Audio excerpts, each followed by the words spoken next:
students, welcome to Maths with Mathesh. நம்ம இன்னைக்கு 10th Maths எண்களும் தொடர் வரிசைகளும் அப்படிங்கற இரண்டாவது பாடத்தினுடைய இன்ட்ரோடக்ஷன் பகுதியை தான் இந்த வீடியோல பார்க்க போறோம். இந்த பாடத்தின் தலைப்பு என்ன அப்படினு பாத்தீங்கன்னா எண்களும் தொடர் வரிசைகளும். எண்கள் அப்படினா நமக்கு என்ன விதமான எண்கள்லாம் தெரியும்? n அப்படிங்கற இயல் எண்கள். அதே மாதிரி w அப்படிங்கற முழு எண்கள். அதுக்கு அப்புறம் z அப்படிங்கற முழுக்கள் தெரியும். அதே மாதிரி r அப்படிங்கற மெய் எண்கள் தெரியும். இயல் எண்கள் வந்து 1 2 3 அப்படினு சொல்லி தொடங்கி போய்க்கிட்டே இருக்கக்கூடிய எண்களை இயல் எண்கள் அப்படினு சொல்லி சொல்வோம். முழு எண்களை w அப்படினு சொல்லி நம்ம குறிப்போம். இதனுடைய மதிப்பு என்னலாம் இருக்கும்? 0 ல இருந்து ஆரம்பித்து அப்படியே போய் கொண்டு இருக்கக்கூடிய எண்களை முழு எண்கள் அப்படினு சொல்வோம். முழுக்கள் அப்படிங்கிறது மைனஸ் எண்கள் 0 மற்றும் ப்ளஸ் எண்கள் அனைத்தும் சேர்ந்ததை தான் முழுக்கள் அப்படின்னு சொல்லி சொல்வோம். மெய் எண்கள் அப்படின்னா என்னென்னா அனைத்து விதமான எண்கள், இந்த 3 விதமான எண்கள் மற்றும் பின்ன வடிவிலான எண்கள், ரூட் வடிவிலான எண்கள் அனைத்துமே சேர்ந்ததை தான் மெய் எண்கள் அப்படின்னு சொல்லி நம்ம சொல்வோம். இப்போது நம்ம ஒரு நம்பர் வந்து எடுத்துக்கிறோம். அந்த நம்பர் 25 அப்படின்னு சொல்லி எடுத்துக்கிட்டோம் அப்படின்னா இந்த எண்ணை 6 அப்படிங்கிற ஒரு எண்ணால் வகுக்கிறோம். 25 6ஆல் வகுக்கும்போது 4 6 24, மீதி என்ன கிடைக்கும்? 1 அப்படின்னு சொல்லி கிடைக்கும். இப்போ இந்த எண்ணில் 25ங்கிறது என்ன? நமக்கு வகுபடும் எண். அதில் வகுத்தி என்ன? நமக்கு 6. அதில் கிடைக்கக்கூடிய ஈவு என்னவா நமக்கு கிடைச்சிருக்குது? 4, மீதி 1 கிடைச்சிருக்குது. இந்த வகுத்தலை நம்ம ஒரு சமன்பாட்டு வடிவில் எழுத போகிறோம். அப்போ வகுபடும் எண்ணான 25 வந்து நமக்கு எப்படி கிடைக்குது? 25ங்கிற எண் வந்து 6ஐயும் 4ஐயும் பெருக்கி அது கூட இந்த மீதியை கூட்டணும் அப்படின்னு சொன்னால் 25 கிடைச்சிரும். அதாவது 25ங்கிற எண் வந்து 6ஐயும் 4ஐயும் பெருக்கும்போது 24 கிடைக்குது. அந்த 24 கூட 1 கூட்டினோன்னா 25 கிடைச்சிரும். அப்போ 25ங்கிற எண்ணை எப்படி எழுதலாம்? 6 பெருக்கல் 4 6 பெருக்கல் 4 ப்ளஸ் 1. அதாவது 25ங்கிற வகுபடும் எண்ணானது எதெல்லாம் பெருக்கி எதை கூட்டும்போது நமக்கு கிடைக்குது? வகுத்தியையும் ஈவையும் பெருக்கி வகுத்தி ப்ளஸ் ஈவு, வகுத்தி பெருக்கல் ஈவு ப்ளஸ் மீதி அப்படின்னு போடும்போது தான் நமக்கு ஒரு வகுபடும் எண்ணானது கிடைக்கிது. இப்போ இதுக்கு நம்ம ஒரு லெட்டர் வடிவம் கொடுத்தோம் அப்படின்னா வகுபடும் எண்ணான இதுக்கு ஏ அப்படின்னு சொல்லி கொடுக்குறோம். இதுக்கு பின்னு கொடுத்தோம் அப்படின்னா ஈவ கியூ, இதுக்கு ஆர் அப்படின்னு சொல்லி கொடுத்தோம் அப்படின்னா இதை வந்து ஒரு சமன்பாட்டு வடிவில் எப்படி எழுதலாம்? வகுபடும் எண்ணான ஏ ஈக்குவல் டு வகுத்தி பெருக்கல் ஈவு, அதாவது பி இன்ட்டு கியூ ப்ளஸ் மீதி ஆர். ஸோ இதுக்கு நம்ம சமன்பாட்டு வடிவம் என்ன கொடுக்குறோம்? பிக்யூஏ ஈக்குவல் டு பிக்யூ ப்ளஸ் ஆர் அப்படின்னு சொல்லி கொடுக்குறோம். இந்த சமன்பாட்டில் ஆருடைய மதிப்பு என்னவாக இருக்கும் அப்படின்னா எப்போதுமே இந்த ஆரின் மதிப்பானது இந்த வகுத்தியின் மதிப்பை விட கம்மியாக தான் இருக்கும். 0வாகவும் இருக்கலாம், ஏதாவது ஒரு வகுத்தல். இப்போ 15 அப்படிங்கிற எண்ணை 3ஆல் வகுக்கிறோம் அப்படின்னா 5 13 5 3 15. ஸோ 0, மீதி வந்து 0வாகவும் கிடைக்கும். இங்கே 1 கிடைக்குது. 0 மற்றும் 0வை விட அதிகமான எண்ணாக இருக்கும். ஆனால் இந்த வகுத்தியை விட எப்போதுமே சின்னதாக தான் இருக்கும். எதனால்? இப்போ இங்கே 3ன்னு கொடுத்தோம் அப்படின்னா இங்கே மீதி எப்போதுமே 4ன்னு கிடைக்கிறதுக்கு நமக்கு வாய்ப்பே இல்லை. ஏன் அப்படின்னா அந்த 3ஐ விட சின்னதாக அதிகமாக இருந்தது அப்படின்னு சொன்னால் நம்ம இன்னொரு டைம் போட்டு வகுத்துக்கலாம்.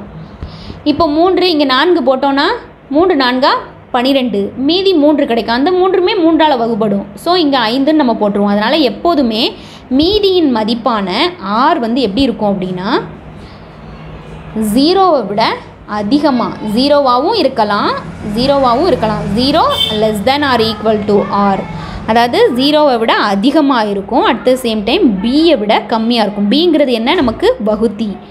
ஆரின் மதிப்பு எப்போதுமே வகுத்தலில் மீதியின் மதிப்பு என்னவாக இருக்கும்? 0 less than r equal to r less than b, அதாவது 0லிருந்து 0வாகவும் 0வை விட அதிகமாகவும் அதே சேம் டைம் பியை விட கம்மியாகவும் இருக்கும். இந்த ஃபார்மேட்டில் தான் நம்ம ஒரு வகுத்தலை சமன்பாடு வடிவில் எழுதுகிறோம். இப்போ நமக்கு என்ன பண்ண போகிறோம் அப்படின்னா 210 அப்படின்னு ஒரு நம்பரும் 55 அப்படின்னு ஒரு நம்பரும் எடுத்துக்கிட்டோம் அப்படின்னா இந்த 2 நம்பரினுடைய மீப்பெரு பொது வகுத்தி, அதாவது இந்த 2 நம்பரையும் வகுக்கக்கூடிய மிகப்பெரிய பொதுவான வகுத்தியாக வந்து நம்ம கண்டுபிடிக்க போகிறோம். இதை கண்டுபிடிக்கிறதுக்கு நம்ம இந்த சமன்பாட்டு வடிவத்தை பயன்படுத்த போகிறோம். அதாவது 210 அப்படிங்கிற நம்பரை ஏ ஆகவும் 55 அப்படிங்கிற நம்பரை பி ஆகவும் எடுத்துக்கிட்டோம் அப்படின்னா இப்போது 210 ஈக்குவல் டு 55ஆல் வகுக்கணும். அப்போ ஏங்கிற நம்பரை பியால் வகுக்கிறோம். அப்போ 210 55ஆல் வகுத்தோம் அப்படின்னு சொன்னால், இப்போ 210 55ஆல் வகுத்தோம் அப்படின்னு சொன்னால் 3 55 நமக்கு என்ன கிடைக்கும்? 15க்கு 5 மிச்சம் 1 15 1 16. ஸோ மீதி வந்து 45. 10க்கு 5 போனால் 5, இங்கே 10க்கு 6 போனால் 4. ஸோ ஈவா 210 55ஆல் வகுக்கும்போது ஈவாக நம்ம என்ன கிடைக்குது? 3. மீதியாக 45 கிடைக்குது. இந்த 45 நமக்கு எப்போதுமே என்னவாக இருக்கும்? வகுத்தியை விட கம்மியாக தான் இருக்கும். அப்போது இந்த 210 அப்படிங்கிற நம்பரை நம்ம எப்படி எழுதலாம்? 55 பெருக்கல் 3 ப்ளஸ் மீதியான 45. அதாவது வகுபடும் எண் ஈக்குவல் டு வகுத்தி பெருக்கல் ஈவு ப்ளஸ் மீதி அப்படின்னு சொல்லி எழுதிக்கிட்டோம். இப்போ நமக்கு இங்கே இந்த வகுத்தலில் மீதி எவ்வளோ கிடச்சிருக்குது? 0 கிடைக்கல. 0வை விட அதிகமான ஒரு பெரிய எண் தான் கிடச்சிருக்குது. இங்கே நமக்கு 0 வர்ற வரைக்கும் இந்த வகுத்தலை திரும்ப நம்ம பண்ண போகிறோம். அதில் நம்ம என்ன பண்ண போகிறோம் அப்படின்னா, வகுத்திய 55 எடுத்துக்கிறோம், இந்த மீதியால் வகுக்கிறோம். அப்போ 45. 55 என்ன பண்ண போகிறோம்? 45ஆல் வகுக்கிறோம். வகுத்தியை எடுத்துக்கிறோம், அதை மீதியால் வகுக்கிறோம். வகுக்கும்போது 45 ஒரு 45 மீதி என்ன கிடைக்கும்? 55லேருந்து 45 போகும்போது 10. ஸோ இந்த வகுத்தில் நம்ம எப்படி எழுதுகிறோம்? 55 அப்படிங்கிற வகுபடும் எண் ஈக்குவல் டு வகுத்தி பெருக்கல் ஈவு ப்ளஸ் மீதியான 10. இந்த மீதியானது 0 வர்ற வரைக்கும் இந்த வகுத்தல் சமன்பாட்டை நம்ம பயன்படுத்தணும். அப்போ இப்போவும் என்ன பண்ணணும்? வகுத்தியான 45 எடுத்துக்கிறோம், அதை மீதியான இந்த 10ஆல் வகுக்கிறோம். அப்போ 45 10ஆல் வகுத்தோம் அப்படின்னு சொன்னால் 4 10 40, மீதி 5 கிடைக்கும். அப்போ இந்த வகுத்தலுக்கு சமன்பாட்டு வடிவம் கொடுத்தோன்னா 45 ஈக்குவல் டு 10 பெருக்கல் 4 ப்ளஸ் இந்த மீதி அப்படின்னு சொல்லி எழுதிக்கிறோம். இப்போவும் நமக்கு வந்து மீதி 0 ஆகலை. அப்போ 0 ஆகலைன்னா என்ன பண்ணணும்? திரும்பவும் இந்த வகுத்தியை வந்து நம்ம 10 எடுத்து 5ஆல் வகுக்கிறோம். அப்போ இப்போ 10 5ஆல் வகுக்கும்போது 2 5 10, மீதி 0. இந்த வகுத்தலுக்கு சமன்பாட்டு வடிவம் கொடுத்தோம் அப்படின்னா 10 அப்படிங்கிற வகுபடும் எண் ஈக்குவல் டு வகுத்தி பெருக்கல் ஈவு ப்ளஸ் மீதியான 0. இப்போ நமக்கு இந்த சமன்பாட்டை, இந்த வகுத்தலின் சமன்பாட்டு வடிவத்தை திரும்ப நம்ம யூஸ் பண்ணும்போது மீதியானது 0 வர்ற வரைக்கும் நம்ம பண்ணோம் அப்படின்னு சொன்னால், இந்த லாஸ்ட்டு சமன்பாட்டு வடிவில் இருக்கக்கூடிய இந்த வகுத்தியானது இந்த 210 மற்றும் 55இன் மீப்பெரு பொது வகுத்தி. இந்த 5 தான் நம்ம என்னன்னு சொல்கிறோம்? மீப்பெரு பொது வகுத்தி. இந்த 2 எண்களையுமே வகுக்கக்கூடிய மிகப்பெரிய பொதுவான வகுத்தி என்ன அப்படின்னு பார்த்தோன்னா அது 5. இந்த 5 அப்படிங்கிற எண்ணை நம்ம இந்த வகுத்தல் சமன்பாட்டை பயன்படுத்தி நம்ம கண்டுபிடிச்சிருக்கிறோம்.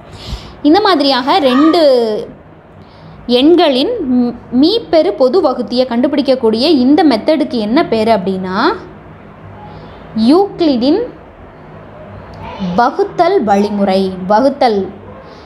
வழிமுறை அப்படின்னு சொல்லி பேர். இந்த முறையை பயன்படுத்தி நம்ம என்ன பண்ணலாம்? யூக்ளிடின் வகுத்தல் வழிமுறையை பயன்படுத்தி 2 எண்களின் மீப்பெரு பொது வகுத்தியை கண்டுபிடிக்கலாம். இந்த சமன்பாட்டு வடிவத்தை நம்ம என்ன பண்ணலாம்? இதை பயன்படுத்தி தான் இந்த மீப்பெரு பொது வகுத்தியை கண்டுபிடிச்சோம். இந்த அமைப்பை நம்ம யூக்ளிடின் வகுத்தல் வழிமுறைன்னு சொன்னோன்னா, இது வந்து இதை நிரூபிக்கிறதுக்காக நம்ம யூஸ் பண்ண இதை நம்ம என்னன்னு சொல்கிறோம் அப்படின்னா யூக்ளிடின் வகுத்தல் துணை தேற்றம் அப்படின்னு சொல்லி சொல்கிறோம். இந்த வகுத்தல் துணை தேற்றத்தை பயன்படுத்தி தான் நம்ம இந்த முக்கியமான இந்த தேற்றத்தை நம்ம நிரூபிக்கிறோம். 2 முழுக்களான 2 எண்களின் மீப்பெரு பொது வகுத்தியை இந்த யூக்ளிடின் வகுத்தல் துணை தேற்றம் பயன்படுத்தி கண்டுபிடிக்கலாம். யூக்ளிடின் வகுத்தல் துணை தேற்றம் என்ன சொல்லுது? A மற்றும் B வந்து 2 முழுக்களாக இருந்தது அப்படின்னு சொன்னால் Q மற்றும் R, அதாவது ஈவு மற்றும் மீதி நமக்கு முழுக்களாக கிடைக்கும் அப்படிங்கிறது யூக்ளிடின் வகுத்தல் துணை தேற்றம். இந்த துணை தேற்றத்தை பயன்படுத்தி தான் நம்ம 2 முழுக்களின் மீப்பெரு பொது வகுத்தியை கண்டுபிடிக்கிறோம். இந்த பொது வகுத்தியை கண்டுபிடிக்கிற இந்த மெத்தடை நம்ம என்னன்னு சொல்கிறோம்? யூக்ளிடின் வகுத்தல் வழிமுறை அப்படின்னு சொல்லி சொல்கிறோம். இப்போ நம்ம என்ன பண்ண போகிறோம் அப்படின்னா 150 அப்படின்னு ஒரு நம்பரை எடுத்துக்கிறோம்.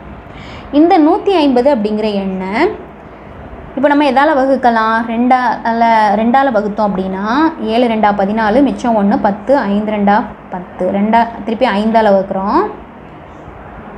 1 5 5, மிச்சம் 2 25, 5 5 25, திருப்பியும் 5ஆல் வகுத்தோம் அப்படின்னு சொன்னால் 3. இப்போ 150 அப்படிங்கிற எண்ணை 2 பெருக்கல் 3 பெருக்கல் 5 பெருக்கல் 5 அப்படின்னு சொல்லி எழுதலாம். அதே மாதிரி இப்போ 50 அப்படின்னு ஒரு எண் எடுத்துக்கிட்டோம் அப்படின்னா இது எல்லாமே என்ன எண்கள்? பகு எண்கள். இதில் எதுவுமே 150 ஒரு பகு எண் தான், 50 ஒரு பகு எண் தான். பகு எண்களை நான் எடுக்கிறேன். எடுத்து அதை 5ஆல் ஃபஸ்ட்டு வகுத்தோம் அப்படின்னு சொன்னால் 10 கிடைக்கும்.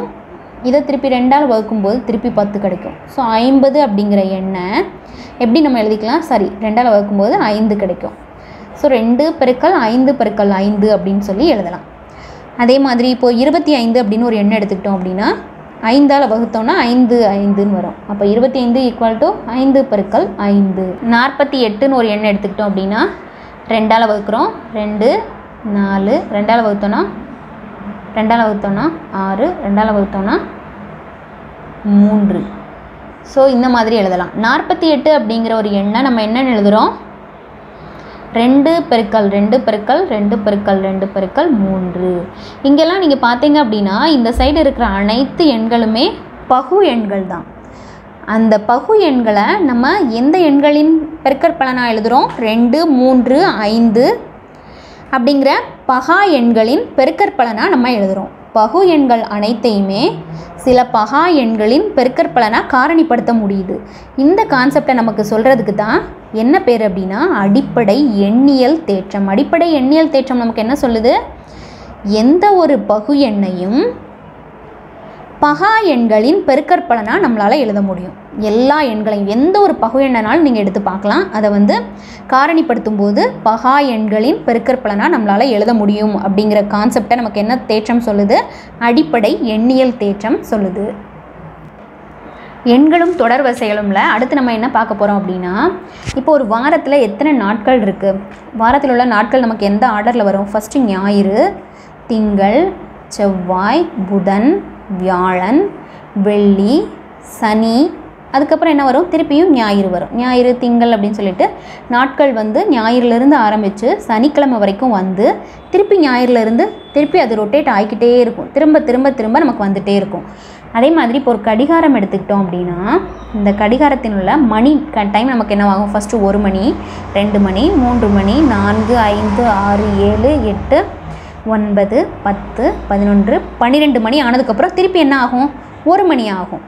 அதாவது 1 மணிலேருந்து ஸ்டார்ட் ஆகி அப்படியே 12 ரீச் ஆனதுக்கப்புறம் திருப்பியும் அது நமக்கு 1லேருந்து அதே எண்களை தான் திரும்ப திரும்ப திரும்ப வருது. அதாவது ஒரு குறிப்பிட்ட எண்ணை அடைந்ததுக்கப்புறம் திருப்பியும் அதே எண்கள் தொடர்ந்து வர்ற இந்த மெத்தடெல்லாம் இந்த எண் கணிதத்தை நம்ம என்னன்னு சொல்கிறோம் அப்படின்னா மட்டு எண் கணிதம் அப்படின்னு சொல்லி சொல்கிறோம். இதை என்ன சொல்கிறோம்? மட்டு எண் கணிதம் அப்படின்னு சொல்லி சொல்கிறோம். மட்டு எண் கணிதம்னா என்ன?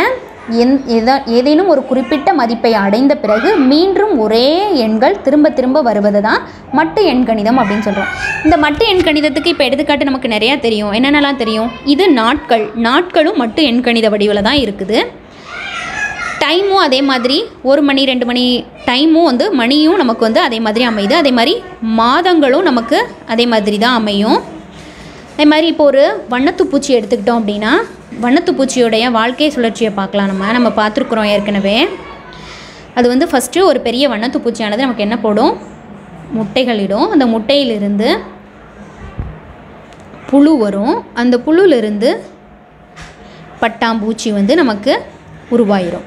இந்த பட்டாம்பூச்சி என்ன பண்ணும்? திருப்பி முட்டைகளிடும். அதுலேருந்து புழு வரும், பட்டாம்பூச்சி வரும். அதாவது ஒரு குறிப்பிட்ட மதிப்பை அடைந்தவுடன் திரும்ப திரும்ப திரும்ப அதே ஒரே மதிப்புகள் திரும்ப திரும்ப கிடைக்கிறத தான் மட்டு எண் கணிதம் சொல்கிறோம். இப்போது நம்ம மட்டு எண் கணிதம் அப்படின்னா என்னென்னு பார்த்தோம். இப்போ நம்ம 15 அப்படிங்கிற எண்ணை 6ஆல் வகுக்கிறோம். வகுக்கும்போது 2 6 12, மீதி 3. இந்த வகுத்தலை மட்டு எண் கணித வடிவில் நம்ம எப்படி எழுதுகிறோம் அப்படின்னா 15 அப்படிங்கிற எண்ணானது மட்டு எண் 6ன் கீழ் 3உடன் ஒருங்கிசைவில் உள்ளது அப்படின்னு சொல்லி எழுதலாம். அதாவது 15 அப்படிங்கிற எண்ணானது மட்டு எண் 6ன் கீழ் 3உடன் ஒருங்கமைவுடன் உள்ளது அப்படின்னு சொல்லி எழுதலாம்.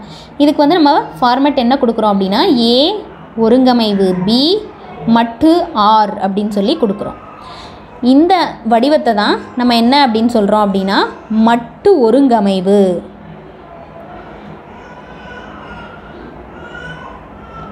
15ங்கிற எண்ணை 6ஆல் வகுக்கும்போது மீதி வந்து நமக்கு 3 கிடைக்குது. இந்த மட்டு எண்கணிதம் மட்டு ஒருங்கமைவில் நம்ம ஈவை எடுக்கவே மாட்டோம். வகுபடும் எண்ணையும் மீதி, இது என்ன நமக்கு மீதி, 6ங்கிறது என்ன வகுத்தி.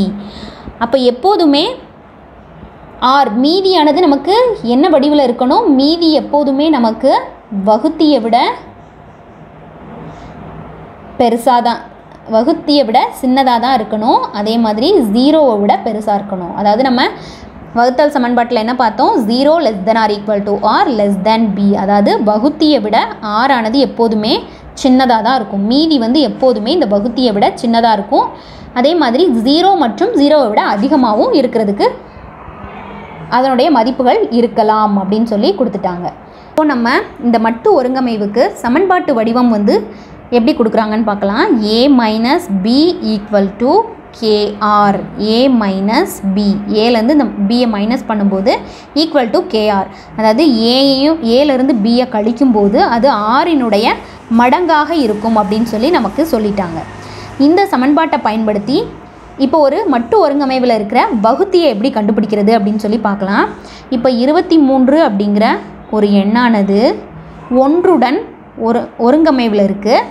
அப்போது மட்டு என்ன எண்ணாக இருக்கும், x அப்படின்னு சொல்லி கொடுத்துருந்தாங்க அப்படின்னா இதில் மட்டில் வர இந்த நம்பர் என்ன வகுத்தி. இங்கே ஒருங்கமைவுடன் இருக்கிறது எந்த எண்ணோடைய ஒருங்கமைவில் இருக்கும், மீதியோட ஒருங்கமைவில் இருக்கும். இப்போ இந்த x மதிப்பை நமக்கு கண்டுபிடிக்க சொல்கிறாங்க அப்படின்னா நம்ம எப்படி கண்டுபிடிக்கலாம், எப்போதுமே இந்த வகுத்தியானது மீதியும் வகுத்தியும் எந்த மாதிரி இருக்குங்கிறது நமக்கு தெரியும். மீதி எப்போதுமே வகுத்தியை விட சின்னதாக தான் இருக்கும். 0 மற்றும் 0வை விட பெருசாக இருக்கும், ஆனால் வகுத்தியை விட சின்னதாக தான் இருக்கும். மீதிங்கிறது இந்த வகுத்தியை விட எப்போதுமே சின்னதாக தான் இருக்குங்கிறத நம்ம தெரிஞ்சுக்கலாம். இதில் இருந்து தான் நம்ம வகுத்தியை கண்டுபிடிக்க போகிறோம். அப்போ 23 அப்படிங்கிற எண்ணானது ஒன்றுடன் ஒருங்கமைவில் இருக்குது. மட்டு எக்ஸ்ன்னு கொடுத்துட்டாங்க அப்படின்னா அந்த எக்ஸின் மதிப்பு நம்ம எப்படி கண்டுபிடிக்க போகிறோம், இந்த சமன்பாட்டை பயன்படுத்தி நம்ம கண்டுபிடிக்க போகிறோம். a - b, a ஒருங்கிசைவு bயில் இந்த b இந்த சைடு கொண்டு வந்து கழிக்கிறாங்க. அப்போ 23 - 1 = k × r இன் மதிப்பு x.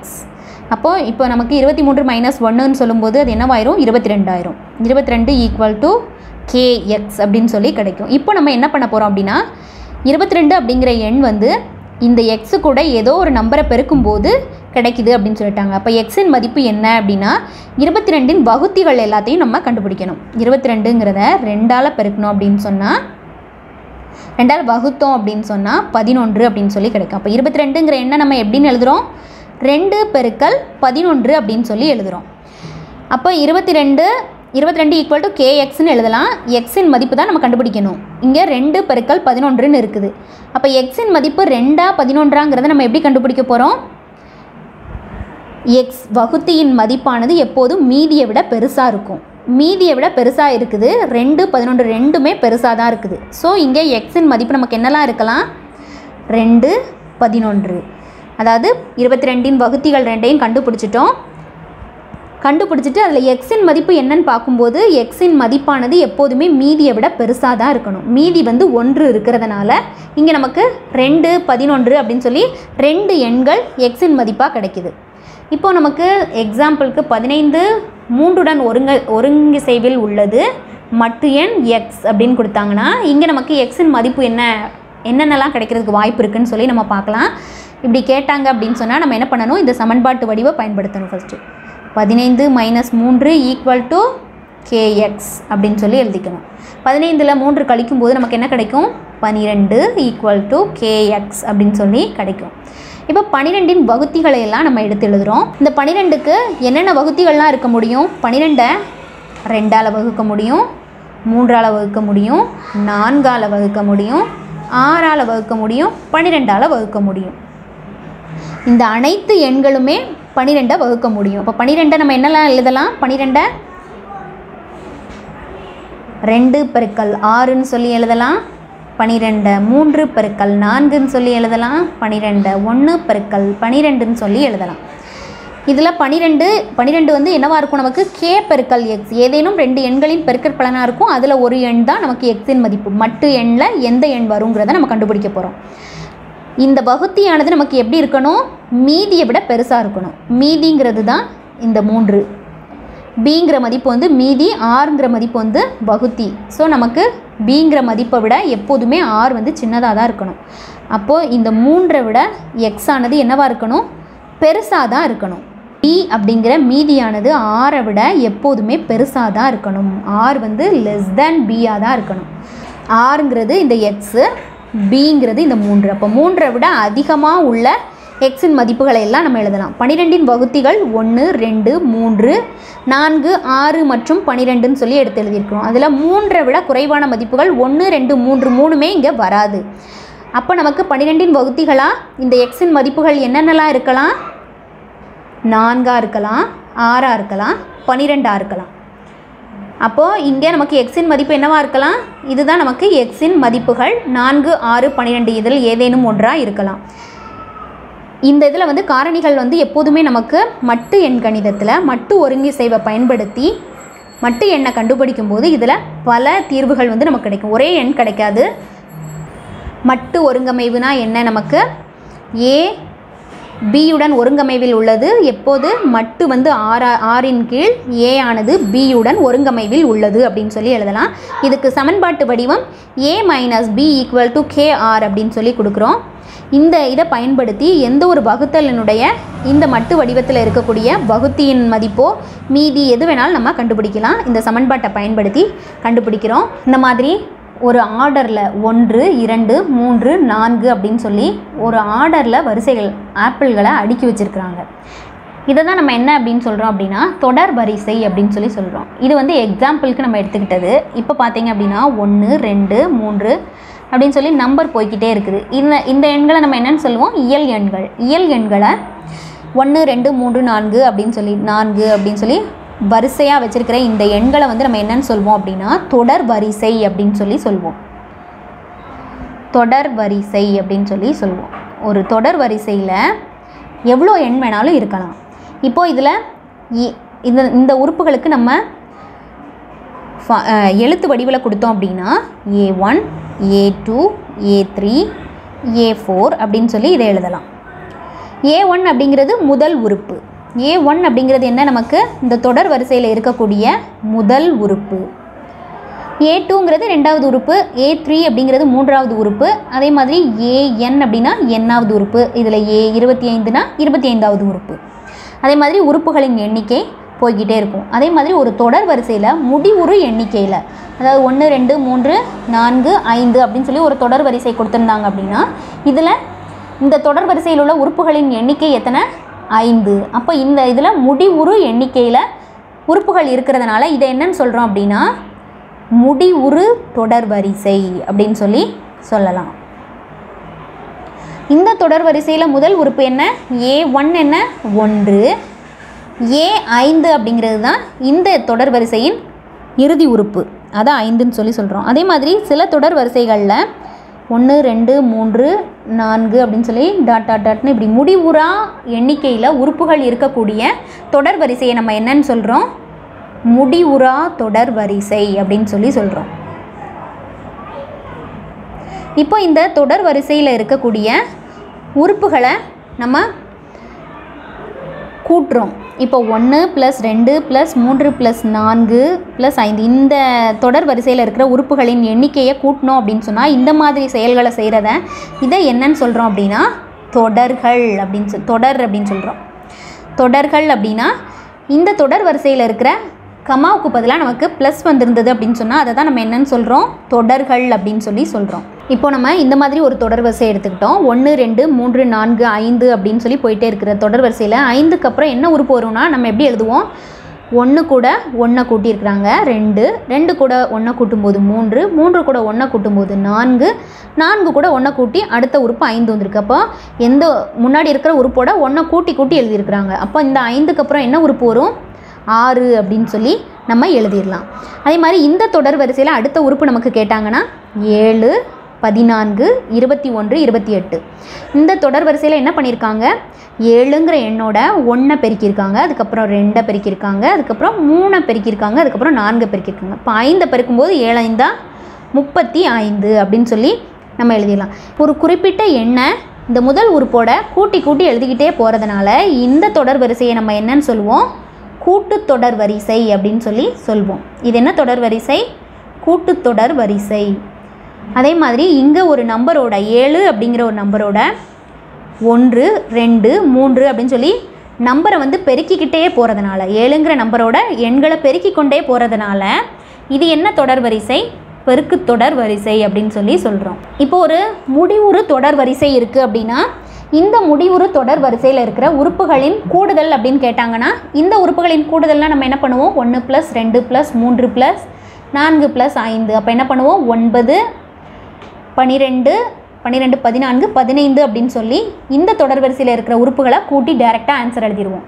அதே மாதிரி இந்த மாதிரி முடிவுறா எண்ணிக்கையில் உறுப்புகள் இருக்கக்கூடிய தொடர் வரிசையின் கூடுதல் என்ன அப்படின்னு கேட்டாங்கன்னா அதே மாதிரி இந்த தொடர் வரிசையில் 14வது உறுப்பு என்ன அப்படின்னு கேட்டாங்கன்னா இப்போ இதில் 14வது உறுப்புன்னு கேட்டாங்கன்னா நம்ம என்ன சொல்லுவோம்? முதல் உறுப்பு 1 இருந்ததுன்னா 14வது உறுப்பு 14ன்னு இருக்கும். அதே மாதிரி இப்போ இந்த மாதிரி ஒரு தொடர் வரிசையில் 14வது உறுப்பு கேட்டாங்கன்னா 14ன்னு கேட்கும்போது கூட நம்ம செஞ்சுருவோம். 210வது உறுப்பு அப்படின்னு சொல்லி கேட்டாங்கன்னா நம்ம என்ன பண்ணுவோம்? நம்மளால் கண்டுபிடிக்க முடியாது, டைரெக்டாக கண்டுபிடிக்க முடியாது. இந்த மாதிரி இத்தனாவது உறுப்புகளை கண்டுபிடிக்கிறதுக்கும் நமக்கு ஃபார்முலா இருக்குது. கூடுதலும் இப்போ முடிவுறு எண்ணிக்கையில் இருக்கிறதுனால இந்த உறுப்புகளின் எண்ணிக்கையை கூட்டி நம்ம இதோடைய கூடுதல் டைரெக்டாக கண்டுபிடிக்க முடியுது. எண்ணிக்கையில் அதிகமான எண்ணிக்கை உடைய இது மாதிரி முடிவுறா தொடர் வரிசையில் இருக்கிற உறுப்புகளின் கூடுதல் கேட்டாங்கன்னா அதுக்கெல்லாம் நமக்கு ஃபார்முலா இருக்குது. இந்த ஃபார்முலாக்களை நம்ம பார்த்து வச்சுக்கிட்டோம் அப்படின்னா இந்த யூனிட்டில் வர கணக்குகள் அனைத்துமே நம்மளால் ஈஸியாக செய்ய முடியும்.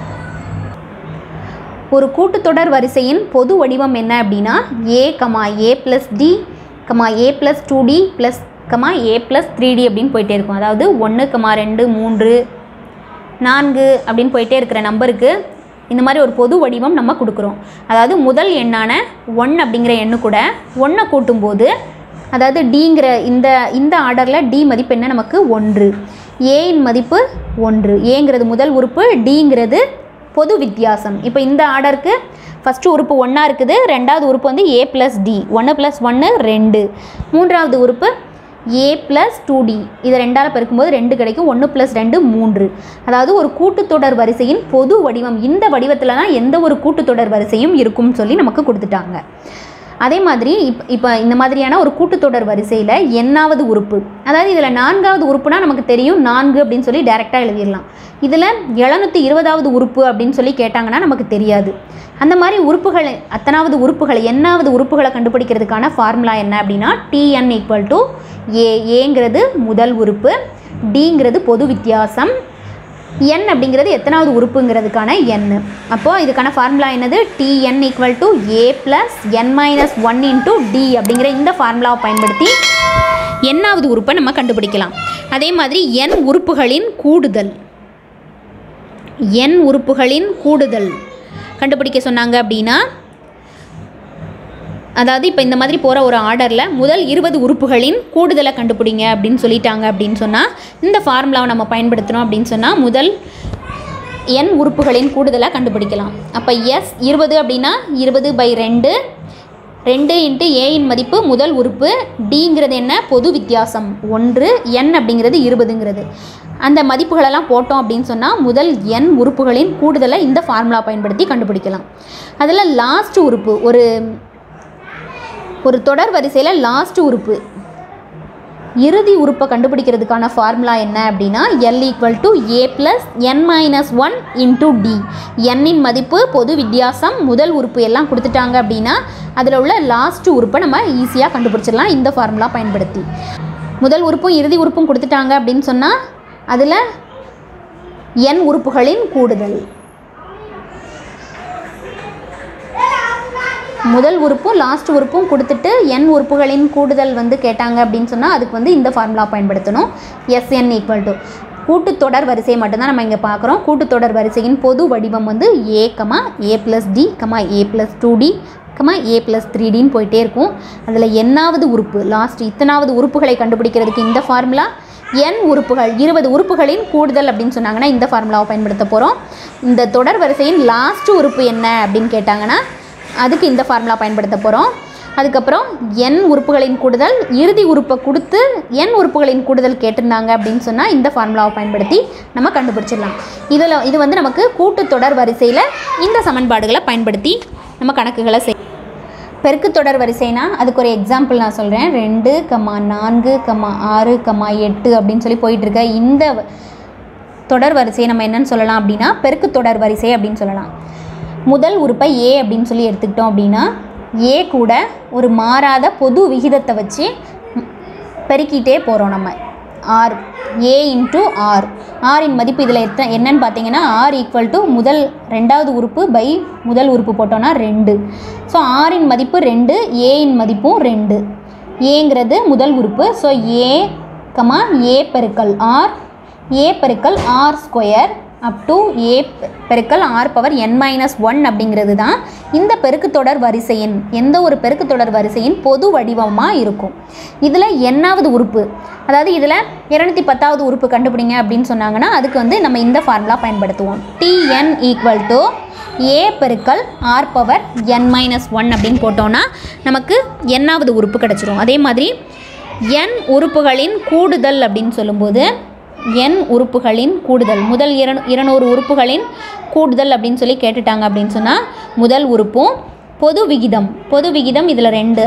அதே மாதிரி எத்தனை உறுப்புகள் இருக்குது, n உறுப்புகளின் கூடுதல் 200 உறுப்புகள்னு சொல்லிட்டாங்க அப்படின்னா அதை வந்து பவரில் போட்டு a, r மற்றும் n மதிப்புகள் தெரியும் போது அதை பயன்படுத்தி முதல் n உறுப்புகளின் கூடுதலை இந்த சமன்பாடு பயன்படுத்தி நம்ம கண்டுபிடிக்கலாம். இப்போ r அதாவது பொது விகிதம்ங்கிறது 1 இருந்தது அப்படின்னு சொன்னால் n உறுப்புகளின் கூடுதல் கண்டுபிடிக்கிறதுக்கு ஃபார்முலா n பெருக்கல் a. இதெல்லாம் வந்து முடிவுறு எண்ணிக்கையில் உறுப்புகள் இருக்கும்போது, முடிவுறா எண்ணிக்கையில் உறுப்புகள் இருக்கும்போது n உறுப்புகளின் கூடுதல் எப்படி கண்டுபிடிக்கிறதுங்கிறதுக்கான ஃபார்முலா உறுப்புகளின் எண்ணிக்கை முடிவுறா எண்ணிக்கையில் இருக்கும்போது அதனுடைய கூடுதல் கண்டுபிடிக்கிறதுக்கு s infinity equal to a by 1/r அப்படிங்கிறது தான் அதுக்கான ஃபார்முலா. ஆரின் மதிப்பு வந்து -1லேருந்து 1க்குள்ளே இருக்கும் அப்படின்னு சொல்லி நமக்கு கொடுத்துட்டாங்க. இந்த ஃபார்முலாவை பயன்படுத்தி முடிவுறா எண்ணிக்கையில் இருக்கக்கூடிய உறுப்புகளின் கூடுதலை நம்ம கண்டுபிடிச்சிடலாம். அதே மாதிரி சிறப்பு தொடர்கள் கொஞ்சம் நமக்கு இருக்குது. அதாவது n இயல் எண்கள், முதல் n இயல் எண்கள் 1, 2, 3 அப்படின்னு போகிற இயல் எண்களின் கூடுதல் கண்டுபிடிக்கிறதுக்கு n × n+1/2 அப்படிங்கிற இந்த ஃபார்முலாவை பயன்படுத்தி கண்டுபிடிக்கலாம். அதே மாதிரி n இயல் எண்களின் வர்க்கங்களின் கூடுதல், அதாவது 1² + 2² + 3² அப் டு n² அப்படின்னு போட்டிருந்தாங்க அப்படின்னா இந்த கூடுதலை கண்டுபிடிக்கிறதுக்கான ஃபார்முலா n × n+1 பெருக்கல் 2n+1/6 அப்படிங்கிற இந்த சமன்பாட்டை பயன்படுத்தி வர்க்கங்களின் கூடுதல். இது வந்து n இயல் எண்களின் கூடுதல், n இயல் எண்களின் வர்க்கங்களின் கூடுதல். இது வந்து n இயல் எண்களின் கணங்களின் கூடுதல் அப்படின்னு கொடுத்துருந்தாங்க அப்படின்னா இந்த ஃபார்முலா n பெருக்கல் n+1/2 the whole square அப்படின்னு போட்டோன்னா கணங்களின் கூடுதல் வந்து நமக்கு கிடைக்கும். அதே மாதிரி n ஒற்றை இயல் எண், முதல் n ஒற்றை இயல் எண்களின், அதாவது 1 + 3 ஒற்றை எண்கள்னால் என்ன நமக்கு தெரியும், 1, 3, 5, 7 அப்படின்னு சொல்லி போயிட்டே இருக்கும். முதல் n ஒற்றை இயல் எண்களின் கூடுதல்னு கேட்டிருந்தாங்கன்னா அதுக்கு ஃபார்முலா என்ன, நமக்கு n² கண்டுபிடிச்சிட்டோன்னா அதனுடைய கூடுதல் கிடைக்கும். சிறப்பு தொடர்களில் நம்ம என்னெல்லாம் பார்த்தோம், n இயல் எண்களின் கூடுதல், n இயல் எண்களின் வர்க்கங்களின் கூடுதல், இயல் எண்களின் கணங்களின் கூடுதல், ஒற்றை இயல் எண்களின் கூடுதல். இதுக்கெல்லாம் நமக்கு ஃபார்முலா இருக்குது. இந்த ஃபார்முலாவிலிருந்து டைரெக்டாக நம்ம கூடுதல் கண்டுபிடிக்க முடியும். இப்போ நம்ம இன்ட்ரோடக்ஷன் பகுதி பார்த்தாச்சு. இதுக்கப்புறம் எக்ஸசைஸ் கணக்குகளை பார்க்கலாம்.